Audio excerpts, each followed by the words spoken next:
Hi, I'm Richard Arrow, and I'm going to discuss the differences between free trade or protectionism. Now, free trade agreements are pacts between two or more countries where they agree to drop barriers to trade, such as import quotas or tariffs. And that's done to encourage trade between countries at lower prices. On the flip side is protectionism, where you actually increase barriers to trade to make foreign goods more expensive so that citizens will buy domestic products. And the advantages to protectionism are that it's supposed to increase jobs. With more people buying domestic products, domestic jobs should increase, and that's good for manufacturing because according to Time, for every dollar put into manufacturing, $1.48 is put back into the economy. Also, the economy isn't as reliant on specialization under protectionism. Adam Smith says that when trade starts, people move into the economy that's most efficient, but according to Fauda of the International Journal of Trade, that can be dangerous because if a country starts to rely on one or two exports, a shock to those can actually cause a crisis in their economy.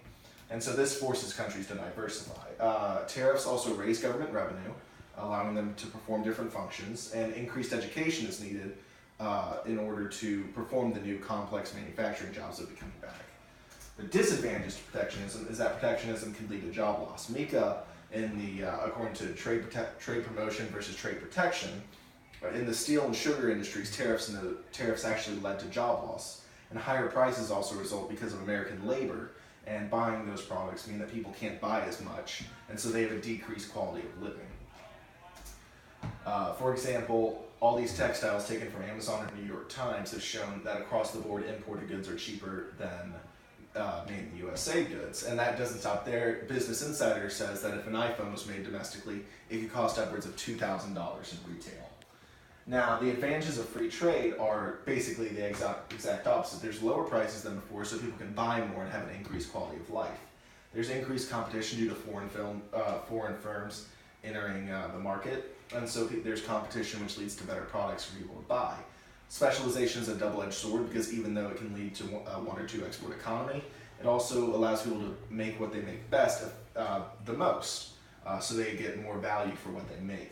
We also experience a boon to foreign policy because we're the biggest economy in the world and people want to trade with us, and so we can impose our values on them and make them pass laws that we like in order to trade with us. So that's a big plus. And this also experiences a gain in education because people have to learn how to move to different sectors of the economy. There's not manufacturing jobs.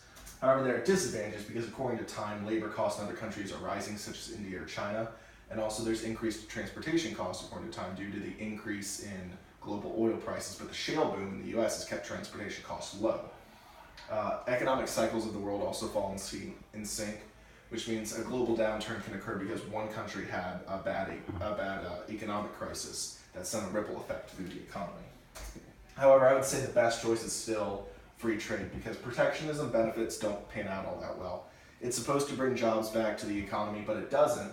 Because according to Ball State University, the jobs left more to automation rather than free trade. Automation has taken 88% jobs in 2015 as opposed to 13% from free trade.